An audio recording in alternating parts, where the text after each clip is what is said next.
Okei. Emad ja isad, palun kuulake. Meil on teile midagi väga tähtsat öelda.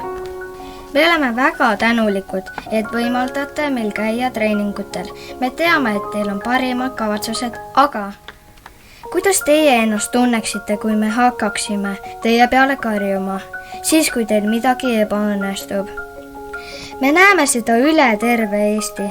Lapsed lõpetavad spordi tegemise, sest surve olla edukas ja teha kõike hästi on lastevanemate poolt väga suur. See võtab ära kogu mängulubu ja tahte areneda ja paremaks saada. Te tahate, et pingutaksime rohkem, aga me püüamegi. Me ei lähe treeningule või mängule niisama, vaid soovimegi anda endast parima. Kas te tõesti arvate, et aitate meid sellega, kui te meid iga sekund kõrvalt õpetate? Mida me küll sellest õpime? Kui te tõesti tahate, et me areneksime, astuge samm tagasi ja laske meil ise sellega kõigega hakkama saada. Me pole profisportlased, me oleme lapsed. Alati ei tulegi kõik hästi välja. Me ju alles õpime. Ja veel, jätke meie õpetamine treenerile ja ärge kritiseerike neid. Ja samuti on piinlik kuulata, kuidas te kohtuniku peale karjute. Te olete meie isad ja emad. Me soovime, et te julgustaksite meid ja elaksite meile kaasa. Kui te tõesti tahate, et õpiksime vaeva nägema, pühenduma ja mitte alla andma, siis juhtub see nagunii läbi heade ja halbade kogemuste. Ja pärast mängu ükskõik, kas kaotasime või võitsime, siis ainuke asi, mida me kuulda tahame, on see, et sulle meeldis näha mind mängimas. Me mängime jalgpalli, sest see on lõbus.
Mul on siis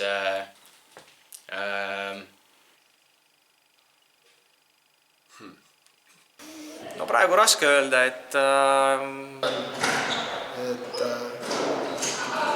huvitav fakt ongi siin see, et näiteks ema küsis hiljuti, et